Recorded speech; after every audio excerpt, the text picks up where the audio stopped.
Hey guys, welcome back to our YouTube channel civil technical. अगर आपने हमारा channel अभी तक सब्सक्राइब नहीं किया है तो सब्सक्राइब करें, लाइक करें और शेयर करें। आज का जो हमारा टॉपिक है, where to use different grade of concrete during construction.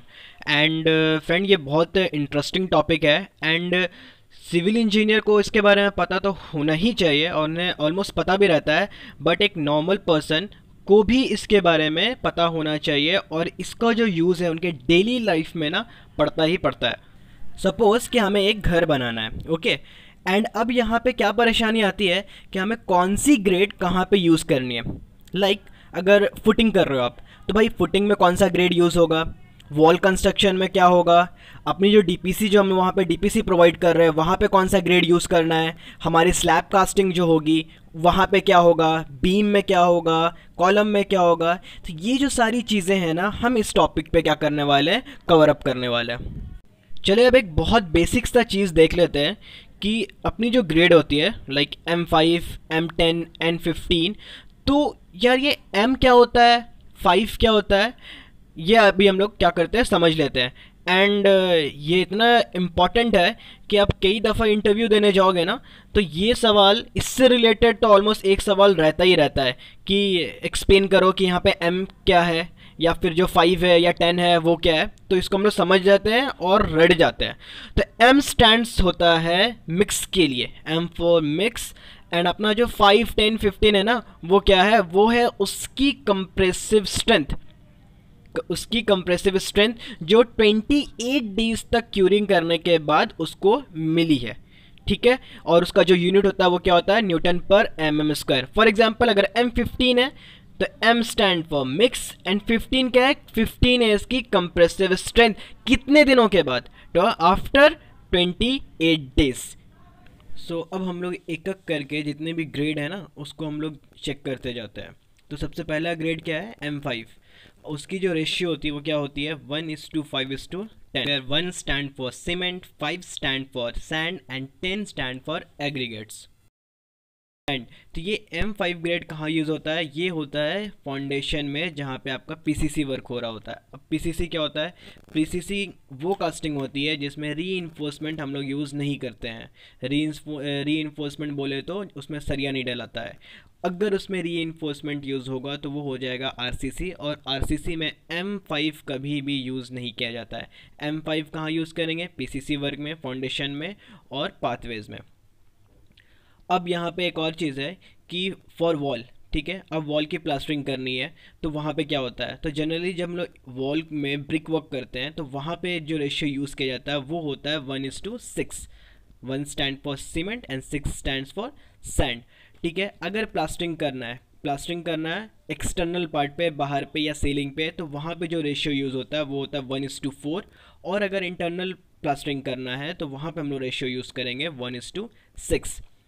अब बात करते हैं M7.5 की, तो उसका रेशियो होता है 1:4:8। Again 1 stand for cement, 4 stand for sand and 8 stand for aggregates.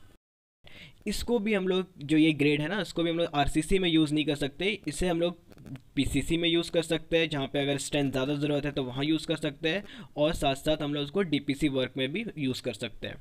अब बात करते हैं M10 के लिए, जिसकी रेशियो होती है 1:3:6, और इसे हम लोग फाउंडेशन में देते हैं। उस फाउंडेशन में जहाँ पे कंपैरेटिवली हमें जो स्ट्रेंथ है ना वो ज़्यादा चाहिए होता है। अगर लेस स्ट्रेंथ है तो M5, M7.5 पे काम करें, और अगर ज़्यादा स्ट्रेंथ चाहिए तो हमें फिर M10 पे जाना होगा। नेक्स्ट है हमारा N15, जिसकी रेशियो क्या होती है 1:2:4। इसे हम लोग यूज़ करते हैं लाइक बिल्डिंग्स में भी यूज़ कर सकते हैं, बट मेक श्योर कि वो बिल्डिंग 2-3 स्टोरी ना हो। लाइक अगर 1 स्टोरी है, ठीक है, हमें पता है कि इस पर बहुत ज़्यादा लोड नहीं पड़ने वाला है और वो 1 स्टोरी ही रहेगी, तो हम लोग वहाँ पे M15 यूज़ कर सकते हैं। बट इन फ्यूचर अगर वो ऊपर बढ़ता है तो वहाँ पे M15 कभी भी एप्लीकेबल नहीं होगा। एंड मोस्ट कॉमन जो अब जो आ रहा है वो मोस्ट कॉमन ग्रेड है, वो क्या है, M20, जिसकी रेशियो क्या होती है 1:1.5:3। ये अब जितने भी RCC वर्क है ना, लाइक नॉर्मल RCC वर्क जितने भी होते हैं 2-3 स्टोरी बिल्डिंग के लिए, आप सारे जगह पे इसको यूज़ कर सकते हैं। लाइक आप स्लैब में यूज़ कर सकते हो, आप बीम कास्टिंग में यूज़ कर सकते हो, आप कॉलम कास्टिंग में यूज़ कर सकते हो। अब उसके बाद अगर आपको और ज़्यादा स्ट्रेंथ चाहिए, लाइक कि उसका जो लोड है वो लाइक कॉम्प्लेक्स बिल्डिंग है, ठीक है, वहाँ पे लोड थोड़ा घर के मुकाबले लोड उस पर ज़्यादा होता है, तो वहाँ पे हमें क्या होगा, वहाँ पे हम लोग M25 प्रोसीड कर सकते हैं। M25 से क्या होगा कि हमें ज़्यादा स्ट्रेंथ मिलेगा।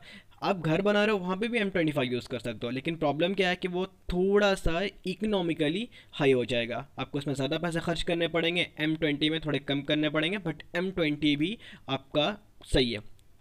और अपना जो लास्ट है उसके बाद जो ग्रेडिंग आती है लाइक M30 में मतलब स्ट्रेंथ बहुत ज़्यादा होता है, और वो कहाँ यूज़ करते हैं हम लोग, बड़े बड़े ब्रिजेस में यूज़ करते हैं, डैम कंस्ट्रक्शन में यूज़ करते हैं, ऐसे जगहों पे यूज़ करते हैं जहाँ पे जो लोड है ना वो बहुत ज़्यादा होता है। और M35 की जो लोड बेयरिंग कैपेसिटी है वो काफ़ी ज़्यादा हाई है। इसके बाद जो ग्रेड आते हैं लाइक हमारे पास M40 है, M50 है, M60 है, इवन 100 तक के ग्रेड्स हमारे पास अवेलेबल है। तो इन्हें हम कहते हैं मिक्स डिज़ाइन। और ये मिक्स डिज़ाइन क्यों कहते हैं, क्योंकि इनकी जो रेशियो होती है वो हमें कैलकुलेट करनी पड़ती है एज़ पर रिक्वायरमेंट। हमारा जो स्ट्रक्चर हम वहाँ पे कैलकुलेशन करते हैं कि भाई इस पर कितना लोड लग रहा है, लाइक विंड लोड कितना है, सिस्मिक लोड क्या है, ओवरऑल लोड जो स्ट्रक्चर पर लग रहा है वो कितना लग रहा है, और ये सारे लोड को कैलकुलेट करने के बाद हम लोग जो इसकी रेशियो होती है उसे हम लोग डिज़ाइन करते हैं। ओके, अभी जो हम लोगों ने देखा लाइक M5 से लेकर M30 तक, होप कि आपको इन सारे ग्रेड को कहाँ कहाँ यूज़ करना है ये सारी चीज़ें समझ में आ गई होगी। अगर आपको ये वीडियो अच्छा लगा है तो प्लीज़ चैनल को सब्सक्राइब करें और लाइक करें। Thank you.